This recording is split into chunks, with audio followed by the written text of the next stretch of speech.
Contado por el neuropediatra, episodio 1 de la tercera temporada. Sí, de la tercera, porque ya llevamos aquí 2 años completitos a razón de un podcast semanal contando todo lo que necesitáis saber, padres, profesores, educadores, profesionales del neurodesarrollo y demás, sobre trastornos del neurodesarrollo en general, pero también, sobre todo, desarrollo neurológico y neurodesarrollo estándar neurotípico en particular. Bienvenido a Contado por el Neuropediatra, con el doctor Manuel Antonio Fernández. El programa donde aprenderás y comprenderás las claves fundamentales del aprendizaje, la conducta, desarrollo, la crianza y la educación de los hijos, así como sus dificultades y alteraciones, para prevenir problemas y evitarlos detectándolos de forma precoz, para actuar de la forma más adecuada, lo más rápido posible y así tratarlos y corregirlos. Todo esto guiados y acompañados por Manuel Antonio Fernández, el neuropediatra. Y un magnífico equipo de profesionales especializados en neurociencias.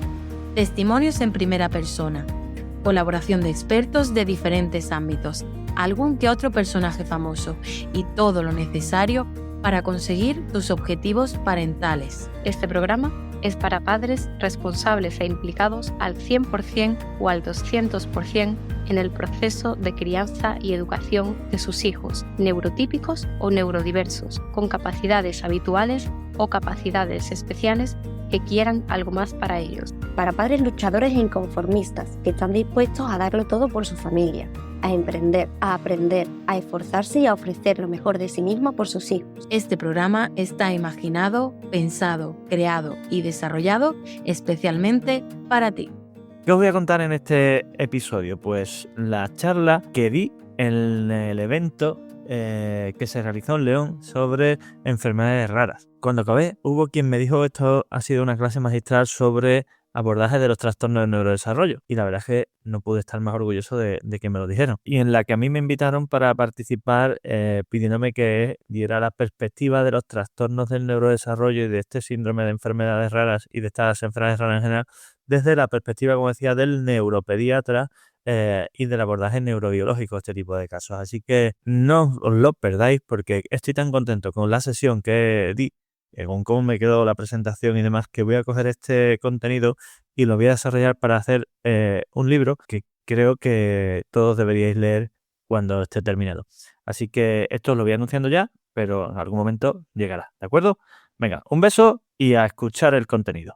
Bueno, yo lo primero que quiero hacer es darle la enhorabuena a los participantes en esta sesión, en esta jornada, porque creo que la información que nos están transmitiendo, no sé si sois conscientes, pero es de un valor incalculable, ¿vale? Parece mentira que tengamos cosas que son de tanta valía, de tanto interés, y que muchas veces no seamos conscientes que incluso en nuestro país lo tenemos. También agradecerle a la organización, a Ricardo en este caso, la invitación, porque realmente ha sido una situación un poco casual. Resulta que al final yo me he dado cuenta que tengo un paciente de SHAF en la consulta y no era consciente de ello hasta que después de la invitación la familia me escribió un correo para decirme que nos veíamos aquí. Así que, bueno, el mundo es pequeño, pero las cosas ocurren.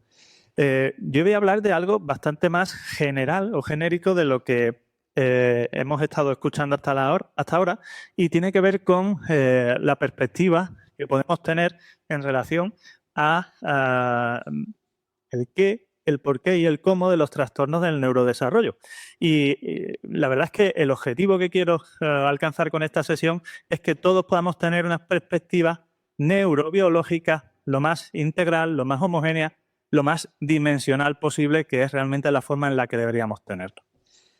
Siempre me pido el de diadema porque me cuesta mucho estarme quieto, y aunque lleve ya una temporadita dando sesiones estas, pues siempre me pongo nervioso, así que espero no marearos mucho, y al de la cámara menos, que ya sé que siempre se quejan mucho por mi movimiento. Pero bueno, antes de empezar, quiero contaros o daros una perspectiva de lo que me gustaría tratar hoy, y es básicamente la diferencia de lo que yo llamo los caminos de la verdad, entre cuál es el camino que sigue una persona con cualquier trastorno del desarrollo, en este caso el síndrome de Schaaf-Yang, en contraposición a lo que realmente después la sociedad, nuestro entorno y especialmente los sistemas educativos y sanitarios le permiten o nos ayuda a recorrer, ¿no?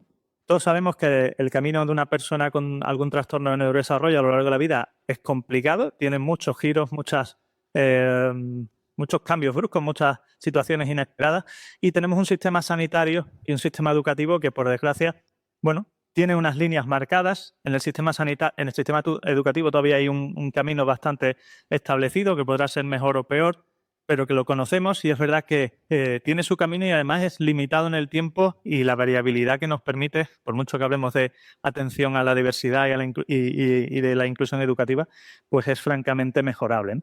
Pero después todos habéis hablado de las dificultades que tienen las familias a la hora de enfrentarse a la soledad, a las necesidades, de llamar a puertas o de buscar ayuda en un sistema sanitario que muchas veces está predispuesto a una serie de gestiones o de pasos y no a otros, ¿no?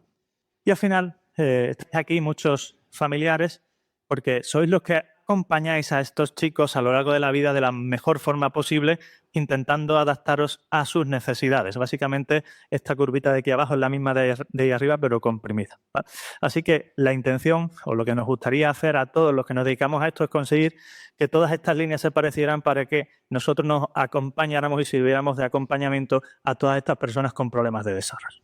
Como os decía, la información que os voy a dar es bastante más genérica o amplia de lo que hemos tratado hasta la fecha, y mi objetivo principal es transmitir a cada uno de vosotros la importancia de tener esta imagen o esta visión homogénea y característica de lo que son los trastornos del neurodesarrollo. Y hablando de lo que son las bases neurobiológicas para que os sirva para comprender de verdad de qué hablamos cuando tratamos todos estos temas, porque aunque aquí estamos hablando solo de una enfermedad, de un trastorno, esto es perfectamente aplicable a cualquiera de las situaciones que nos podamos plantear en otros cuadros, en otros trastornos, en otras patologías. Y si soy capaz de hacer eso, yo ya me doy por satisfecho. No tengo otras expectativas, no tengo otro alcance, pero por supuesto, como lo de las neuronas espejo, aunque salió en su tiempo y estaba muy de moda, ya se habla menos, pues a ver si conseguimos sincronizarla y transmitiros esa visión global aplicable, como decía, a cualquier trastorno del neurodesarrollo.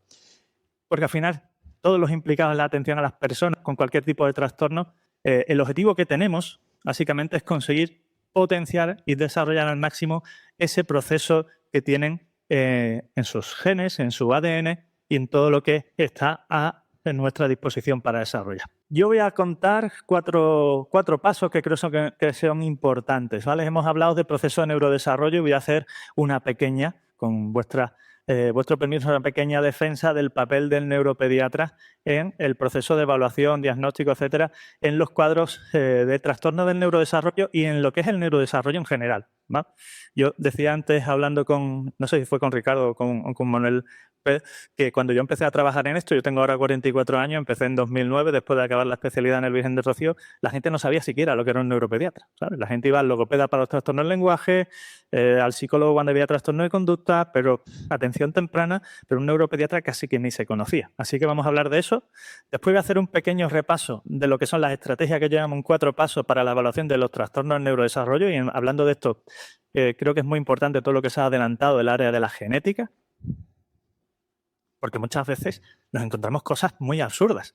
Y después lo veremos, pero que yo tenga un paciente con síndrome de Schaap, ¿es casualidad o no? Pues es casualidad si partimos de la base en que la mayoría de los pacientes que vemos con trastornos de neurodesarrollo con una base genética probable no se estudian, porque no se hacen más allá de un cariotipo en X frágil y poco más que a la familia le dicen que ya está, que no hay nada más genético que investigar, ¿vale? Y estamos en 2024. Parece que no existe el array, no existe el exoma, no existe el estudio del genoma, pero esto es lo que nos encontramos.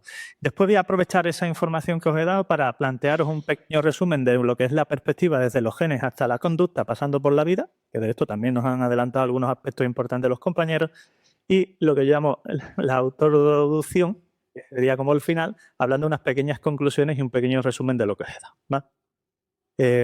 Este es el menú, espero que os lo planteo de una forma más o menos agradable para que no se os indigeste y que antes de iros a comer os vayáis con las ideas un poquito más claras y de cualquier cosa que queráis me la podéis consultar, ¿no?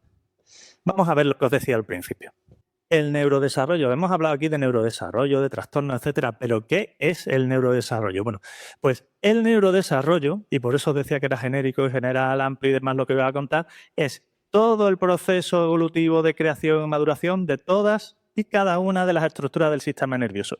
Y hay 4 puntos importantes a tener en esto en cuenta, ¿vale? Las fases, que resumiendo podemos decir que son de creación y diferenciación, ¿vale? Que además son superpuestas, ahora lo veremos. Hay otra característica, otro aspecto importante, que son las características de ese proceso de neurodesarrollo. Es decir, cada zona del sistema nervioso tiene una serie de peculiaridades, funciones, etcétera. También es importante hablar de lo que es la duración, ¿no? El proceso de neurodesarrollo comienza a partir aproximadamente de la 3ª semana de embarazo, y los estudios que valoran la función ejecutiva, el proceso madurativo, etcétera, nos dicen que nuestro desarrollándose de forma bastante clara hasta más allá de los 18 años de edad, ¿vale? Y esta es una de esas, entre comillas, decía de la neuropediatría, de por qué los neuropediatras vemos pacientes hasta más allá de los 18 años, independientemente del cuadro, siempre que sea un trastorno del neurodesarrollo, y por qué también es importante que tengamos en cuenta los procesos previos, ¿vale? Y después, por supuesto, hablar de lo que son las comparaciones, ¿vale? Esa famosa frase de comparar es odioso. La comparación es la base de la detección de anomalías o de dificultades o de anormalidades. Así que es fundamental tener esto en cuenta, ¿vale? Evidentemente, todo esto tiene que ver con la influencia no solo de las influencias ambientales. Os decía, el camino del neurodesarrollo abarca la parte pregestacional, que en España no se desarrolla mucho, pero ya hay diferentes áreas o diferentes lugares donde tienen unidades neurología pediátrica pregestacional para hablar de toda esta anomalía genética y de otro tipo. La gestacional, la que afecta a la infancia, a la adolescencia y a la edad adulta. Partes del sistema nervioso. Nos abarcamos el sistema nervioso central, cerebro, cerebelo, médula, etcétera, y sistema periférico, nervios, placa motora y el músculo. Por eso las enfermedades neuromusculares incluyen dentro de este paraguas, ¿no? El tipo de actividad que se realiza a nivel de neurodesarrollo, ya sea no solo diagnóstico o tratamiento, sino también promoción de la salud, prevención de la alteración de la misma, y el tipo de patología, que esto es otro tema que me meto en muchos fregados y controvertido cuando se habla de lo que es los síntomas físicos o mentales y comparamos la salud mental o la psiquiatría versus la neurología pediátrica o la neurología. Básicamente, salud mental y neuropediatría ven cuadros de las mismas características o de los mismos orígenes neurobiológicos, lo que cambia es la expresión clínica que tienen, desde unos síntomas que pueden ser en teoría físicos a otros síntomas que en teoría podrían ser conductuales. Y sé que esto es así en otras zonas aparte de en Andalucía, pero en Andalucía está establecido que en el sistema público los trastornos del neurodesarrollo los atiende salud mental. No os preguntáis por qué. Cuando además se da una cuestión curiosa, que tampoco es una cosa específica de este síndrome ni mucho menos, pero es que el primer escalón de salud mental es psicología clínica. Cuando hoy en día tenemos una serie de dificultades sociales, etcétera, que hacen que muchas veces haya dificultades para que esos propios psicólogos vean a los pacientes porque, según el código deontológico del Colegio de Psicólogos, tienen que estar de acuerdo los dos padres para que un niño pueda ser atendido por un psicólogo, con lo que ya empezamos a tener dificultades hasta en ese punto, ¿no? Ya sé que a veces digo cosas que son así un poco controvertidas o políticamente incorrectas, pero creo que es fundamental que todos tengamos claro estos temas. Si hablamos de eso del neurodesarrollo, pues por lo tanto la neuropediatría sería el área de la pediatría que se ocupa del cuidado del sistema nervioso desde el momento en el que se empieza a crear hasta el final de su proceso de desarrollo. Y tiene esos criterios que hemos dicho, ¿no? Los 4. El periodo que abarca, las partes del sistema, el tipo de actividad y el tipo de patología o síntomas que nos ocupamos de atender. Y por lo tanto, el neuropediatra, y aquí viene la cuña, que aún no está reconocida como una área de capacitación específica de pediatría en nuestro país, es decir, aquí el que es neuropediatra es porque el pediatra se ha especializado por su gusto, interés o lo que sea, o circunstancias en una unidad acreditada, ¿no? Pues mientras que no tengamos especialidad específica, tampoco vamos a tener recursos profesionales que garanticen la atención a este grupo de pacientes, ¿no? Pues el neuropediatra sea el profesional especializado del sistema nervioso desde el inicio del desarrollo hasta el final del mismo, más allá de los 18 años, para todos los aspectos relacionados con la prevención, promoción, diagnóstico y tratamiento de cualquier problema que pueda sufrir alguna de las partes del sistema nervioso, ya sea central o periférico, e independientemente del tipo de síntomas del que estemos hablando, ¿no? Segundo, los 4 pasos, si termino antes, ganamos tiempo, que no os preocupéis, ¿eh? Para la evaluación de los trastornos del neurodesarrollo. Hablamos de caminos, hablamos antes del camino de la verdad, etcétera. Yo siempre dibujo a las familias esto y les digo que la línea recta sería el proceso de neurodesarrollo normal de un chico, ¿vale? tercera semana de embarazo, final, la edad en la que tiene el chico, si todo el camino es perfecto, llegamos ahí. ¿Qué puede ocurrir? Que ese camino se desvíe o que tenga anomalías o que vaya más lento. Entonces esas son las alteraciones que podemos encontrar en el proceso de neurodesarrollo. Así que yo siempre digo a las familias que lo primero, y por eso insistí antes lo de la comparación, a la hora de evaluar un chico con alguna dificultad en su proceso de desarrollo de cualquier área que después veremos es ver si las cosas están siendo normales o hay algo que está alterado. Es decir, el niño hace lo que le toca para la edad, el niño no hace algo que le toca, hace algo que no debería. Ese es el primer paso, ¿vale? De manera que esa línea podríamos ver si está llegando al punto correcto o si no está llegando al punto correcto, ¿vale? La comparación, como decía, es fundamental y en ese paso primero, después la escuela, el entorno, el pediatra o quien sea que dé la alarma, pero desde luego está claro que lo primero que hay que hacer es detectar la falta de desarrollo normal.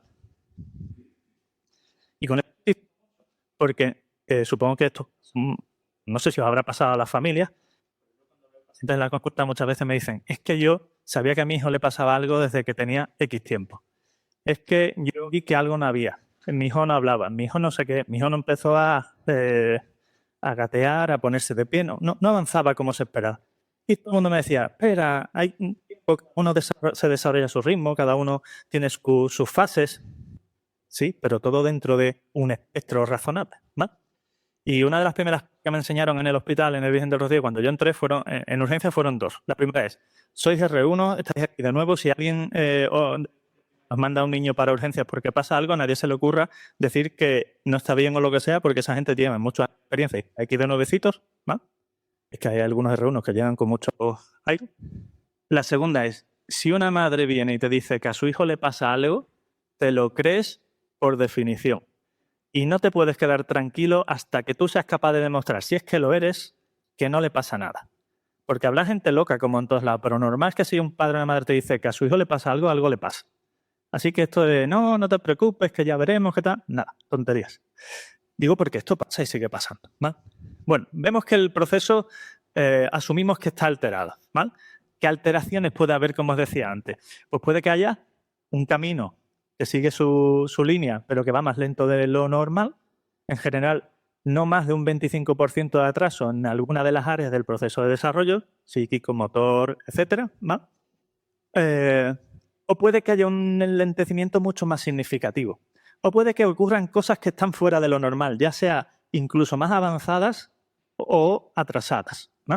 Es decir, es la manera de diferenciar entre lo que estamos definiendo como un retraso madurativo o un trastorno del desarrollo.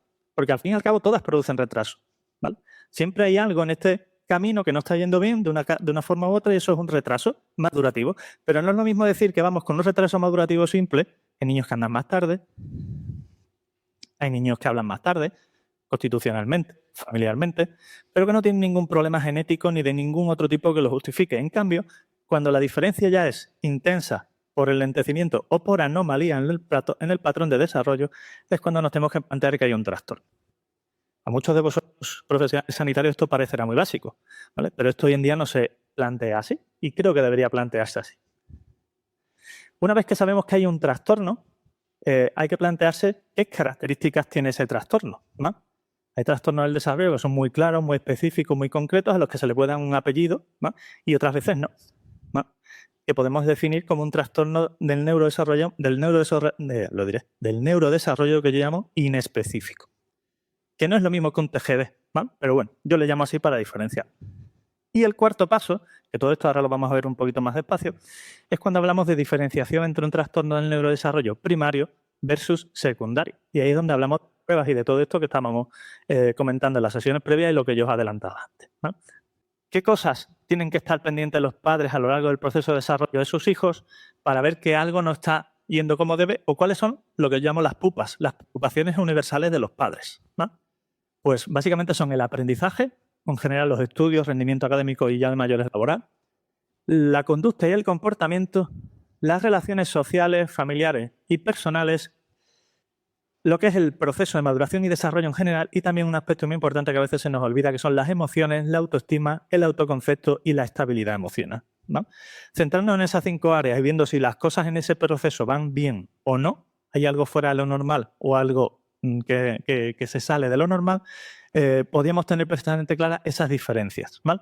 Las pupas son las preocupaciones y las cremas la lista, aunque cambia el orden, pero para que os acordéis de cómo las cremas curan las pupas, así tenéis las reglas mnemotécnicas ya hechas. Retraso versus trastornos, con lo que os he explicado antes. Y aquí es cuando hablamos ya de lo que son los trastornos del neurodesarrollo. Yo siempre digo que son como primos dentro de una misma familia, ¿vale? Son un grupo de patologías dentro de una misma familia causada con causas, síntomas, repercusiones y en muchos casos tratamientos solapados, ¿vale? Compartidos. Son todos cambios en el proceso, en el camino que hemos visto antes de neurodesarrollo de los caminos de la vida. A veces coinciden, otras veces no, dan vueltas, etcétera, pero es fundamental que tengamos claro esto porque en este camino, como vamos a ver, no es negro ni blanco. O sea, todo tiene unos puntos límite y demás, pero todos son un espectro de grises, ¿vale? Los genes, y esto es importante, son los principales responsables de estos cuadros, pero evidentemente influidas por la exposición ambiental. Esto lo quiero dejar ahí claro, ¿vale? 8 trastornos dentro de una misma familia, porque vamos a hablar de overlap, solapamiento, síntomas compartidos, etcétera. Y esta diapositiva, de hecho, la tengo duplicada casi, pero con 2 imágenes diferentes y la quiero poner las 2. Los síntomas que puede haber en una persona y según la clasificación del DSM-5, con algunas modificaciones que le he hecho yo porque creo que son más razonables, por mucho que los del DSM sean los dioses de todo esto, de la clasificación y demás, pero bueno. 8 grupos de trastornos dentro de los trastornos del neurodesarrollo del TDAH, déficit de atención, hiperactividad e impulsividad. ¿Qué niño pequeño con un trastorno del neurodesarrollo no tiene algo que teóricamente como un TDAH, ¿no? El TEA, esto ya es harina de otro costal, ahora todo se diagnostica TEA. Cualquier niño con un problema de comunicación social y unas características o intereses un poco particulares ya está diagnosticado de TEA, a mi gusto de forma poco fiable, pero bueno, es lo que nos vemos: comunicación, relación y conducta, los trastornos del aprendizaje, lectura, escritura y cálculo, los trastornos de la conducta alimentaria, de ahí defino anorexia, bulimia y trastorno por atracones, pero que sabemos que hay muchos en los niños más pequeños que también son un trastorno del neurodesarrollo, los trastornos del movimiento como los tics, el Tourette y las estereotipias, porque las estereotipias no son un síntoma de autismo. Pueden ser autistas los niños con estereotipia o no, puede haber niños con estereotipias exclusivamente de base emocional, etcétera. Hay que cambiar el chip de todo eso, ¿no? El trastorno obsesivo compulsivo, que también se considera un trastorno de neurodesarrollo con obsesiones y compulsiones, y los trastornos de la comunicación y el lenguaje, ¿vale? Aquí he puesto solo el lenguaje, pero me gusta especificar lo de la comunicación, porque muchos de esos niños diagnosticados con TEA tienen un trastorno de la comunicación social, pero no tienen un autismo como tal, ¿vale? Y las alteraciones del coeficiente intelectual, como el retraso mental, discapacidad intelectual o las altas capacidades, que al fin y al cabo es otra estructura, otra configuración de nuestro proceso de neurodesarrollo. Y aquí sale este dibujito porque cada una de esos círculos son uno de estos trastornos y ahí vemos cómo se pueden ir solapando entre todos ellos e incluso, aunque sea muy poco frecuente, en el puntito del centro podrían coincidir todos, ¿vale? Y al final, ¿de qué depende cómo llamemos al trastorno de nuestro hijo? Pues de la combinación de síntomas que nos encontremos en un cuadro y en un proceso determinado. Siempre pongo este dibujito para explicarle a los padres que el circulito gris pequeño es su hijo y cada uno de los otros es, bueno, según de cada caso, el que les vaya explicando. Y al final, dependiendo de qué punto esté, tendrá más o menos sintomatología, por lo tanto, criterios claros de algo, o si está por los filos podrán tener rasgos de, que no es lo mismo que diagnóstico o criterios de. Se puede tener TEA sin ser TEA, ¿vale? De esa forma, si tenemos un nombre y un apellido muy específico, tendremos un trastorno del neurodesarrollo específico, un TDAH, un tal o un cual, y si tenemos una combinación de varias o parciales de varias, pues tendremos un trastorno del desarrollo en específico, ¿vale? Y después entramos al punto de primario o secundario, ¿vale? ¿Qué está causando el problema? Hoy en día tenemos muchas herramientas para poder evaluar desde un punto de vista neurobiológico a estos chicos, ¿vale? Y contamos con tecnología de muy alto nivel que está a nuestra disposición en la sanidad pública y que por motivos a veces económicos, de presupuesto, a veces yo estoy convencido que de pura falta de conocimiento de según qué profesionales, etcétera, pues nos dificulta tener información de las características de los cuadros con los que trabajamos en el día a día. De todos los familiares que estáis aquí, diagnóstico, todos tienen sus pruebas genéticas. Pero ¿cuánto tiempo diríais de media, y si no os importa contestarme, que habéis tardado en conseguir el proceso de cariotipo, equifrágil, array, exoma, pum? ¿Cuánto podéis haber tardado en tener todo ese proceso? Pues hoy las guías internacionales dicen, de la Academia Americana de Genética, etcétera, que ante un cuadro de trastorno del desarrollo de origen incierto y aún más si hay anomalías faciales o dismórficas específicas, la primera prueba es un array. Y si el array es normal, se considera el desarrollo de un exoma, que puede ser clínico o completo, y que es especialmente útil si es trío, ¿no? Porque después hay muchos casos en los que a los padres o a los hijos o a los hermanos de estos chicos no se les hacen pruebas. No me preguntéis por qué. Bueno, sí, por motivos puramente económicos. Pero parece razonable por un array que vale 600 euros si es privado o por un exoma clínico o trío que puede valer 1.500 euros, tardemos años en tener un diagnóstico cuando sabemos que hay cosas que pueden condicionar el futuro y la vida de estos chicos, ¿no? Ya dije que era políticamente incorrecto y lo voy a seguir. Neurobiología del neurodesarrollo. ¿Qué significa este palabrejo? Pues básicamente lo que yo quiero transmitiros con esto es que hay 6 niveles, 6 capas del proceso de neurodesarrollo visto externamente que creo que son importantes, ¿no?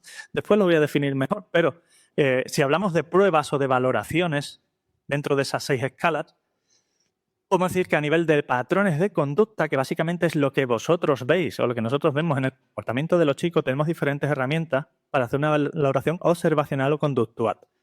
Hay una herramienta muy interesante que es poco conocida y que os recomiendo que la conozcáis, que se llama VIDE, que es una herramienta online que básicamente nos permite, a través de unos cuestionarios validados y demás, tener un perfil específico de las características del chico que vamos evaluando para ver desde la perspectiva de su entorno si hay algo fuera de lo normal y qué es lo que está fuera de lo normal. Todos conocéis también las pruebas de adirados para evaluación de sintomatología TEA, etcétera. Pero básicamente esos patrones de conducta, ¿de qué dependen? Que es lo más superficial y lo que vemos de forma más sencilla. Pues de los patrones neuropsicológicos. Funciones ejecutivas, después los vamos a ir viendo, ¿vale? Evaluación neuropsicológica, función ejecutiva y todo lo que eso lleva después, ¿vale? Actividad eléctrica cerebral. ¿Por qué hablo de las ondas cerebrales? Pues porque al fin y al cabo, voy a empezar por aquí abajo para retomar, la predisposición genética de una persona básicamente son como los planos para construir un edificio. Y en este caso, que estamos hablando del neurodesarrollo, hablaríamos de la estructura del cerebro, ¿vale? Por eso es tan importante estudiarlo genéticamente a todos estos chicos, ¿vale? Cariotipo, X-frágil, array, exoma, genoma, ¿vale? ¿Qué se hace? El exoma se hace, sí, y el genoma se hace. Digo porque a veces parece que estamos hablando de ciencia ficción con los telediarios y demás y que solo se habla del genoma humano cuando sale alguna noticia, pero se puede hacer. Estructura cerebral. ¿Con qué se analiza la estructura cerebral? Pues con pruebas de neuroimagen, TAC, resonancia, PET, SPECT, todo lo que podamos imaginarnos, y también circuitos cerebrales, ¿vale? Hoy la doctora Muscatelli ha puesto una imagen muy bonita de un cerebro con muchas conexiones. Pues básicamente eso era una resonancia magnética DTI o tensor difuso, una tractografía, que nos permite ver los tractos de las fibras nerviosas. Eso se puede estudiar. ¿Se usa para clínica? No. ¿Por qué? Pues básicamente porque no hay una base de datos estandarizada con la que hacer las comparativas, etcétera. En fin, hay muchas cosas que están todavía en desarrollo, ¿vale? Y en función de cómo funcionan nuestros circuitos cerebrales, esos neurotransmisores, esa dopamina, esa sinapsis que estaban comentando antes los compañeros, pues habrá una actividad eléctrica específica que a veces se altera o a veces no, o a veces no vemos lo que está alterado, porque la tecnología que tenemos es la que tenemos. Electroencefalograma, cartografía, y todo eso es lo que condiciona lo de arriba, ¿vale? Y hay muchas terapias, hablamos mucho de la parte de arriba, pero de lo de abajo muchas veces nos quedamos cojos. Desde los genes hasta la conducta, pasando por la vida. ¿Por qué pongo eso? Precisamente porque os lo estaba explicando. Esta, digamos que sería la diapositiva sin ninguna indicación. Estas dos líneas superiores serían lo que yo llamo la parte psico, ¿vale? Y abajo la parte neurobiológica. ¿Esto por qué es importante? Hemos dicho los planos para el edificio que es el cerebro, para los circuitos sean como las instalaciones, cableados, tuberías, etcétera. Y después las actividades eléctricas, que cuando todos esos circuitos empiezan a funcionar. Vale. Eso está muy bonito decirlo así, pero es que nuestro cerebro además es mucho más complicado. No tiene barreras, no tiene límites geográficos. En teoría cada zona tiene una función, pero todo eso es muy teórico, aunque en muchos aspectos podemos verlo realmente práctico. Y hay otro tema importante, como decía, de los genes a la conducta pasando por la vida, ¿no? ¿Y por qué decía lo de pasando por la vida? Porque la vida influye, es decir, las influencias externas son relevantes y después porque cada trastorno de neurodesarrollo tiene también su ventana temporal, ¿vale? No me voy a parar aquí a hablar de cada una de ellas, pero bueno, ahí está el orden para que veáis cuáles son las ventanas de inicio más aproximadas y por qué muchas veces nos podemos confundir con un determinado trastorno, se pueden solapar o a veces se pueden dar varios de ellos, ¿vale? Esto es lo que decía antes estas son las valoraciones diagnósticas, pero también nos podemos centrar en lo que son las intervenciones, ¿vale? Aspectos terapéuticos, porque si tenemos diferentes planos o diferentes niveles, en cada uno de ellos deberíamos poder establecer una valoración diagnóstica y una intervención terapéutica, ¿no? A nivel de patrones de conducta, sí, refuerzo académico, terapia conductual, terapia ocupacional, los PTAL, logopedia, todo lo que nos queramos plantear a nivel conductual. Patrones neuropsicológicos, terapia cognitiva. Por eso se dice que en los trastornos del neurodesarrollo la terapia cognitivo-conductual es una de las más relevantes. Tenemos neurofeedback para la actividad eléctrica cerebral. Tenemos suplementos nutricionales y tratamientos farmacológicos para mejorar el funcionamiento de estos circuitos y se pueden usar este tipo de tratamientos independientemente del origen de la alteración de esos circuitos, ¿vale? Tenemos TDCS o TMS, técnicas de estimulación cerebral con corriente continua o campos magnéticos, y la terapia génica, que en algún momento, en algunos casos de esclerosis tuberosa, X frágil y demás, además está dando muy buenos resultados. Hay un aspecto importantísimo que es tener claro que la conducta de un niño más o menos madura o inmadura depende de estos procesos de regulación y de autocontrol, y que por lo tanto, cuando se dice que un niño es maduro o no, depende de estos procesos de regulación. Que nuestro cerebro, como decía la doctora Moscatelli y demás, está en proceso continuo de desarrollo y por lo tanto la plasticidad cerebral es muy importante, aunque durante los primeros años sea mucho más intensa que en los siguientes, pero es fundamental tener esto claro porque incluso en adolescentes adultos se pueden conseguir cosas importantes, aunque en los niños sean los que mejores resultados podemos conseguir, ¿vale? Es un continuo, de 0 a 100 entre comillas puedo decir, donde si no hacemos nada el camino seguirá siendo el mismo, ¿vale? Pero si hacemos cosas podremos conseguir cambios de nivel en cada uno de estos procesos, desarrollo alterado, desarrollo normal. Hay unos mecanismos de funcionamiento a nivel sináptico en el que los circuitos cerebrales son fundamentales para entender y por qué ahí pueden actuar los diferentes tipos de terapias y tratamientos que tenemos. Y para terminar, este es un mecanismo de funcionamiento sináptico, digamos que el de arriba es un funcionamiento sináptico equilibrado y estándar y el de abajo un funcionamiento sináptico alterado en el que hay un trastorno del neurodesarrollo característicamente definido por una disfunción ejecutiva que podría ser lo típico del TDAH o de cualquier trastorno con estas características, ¿no?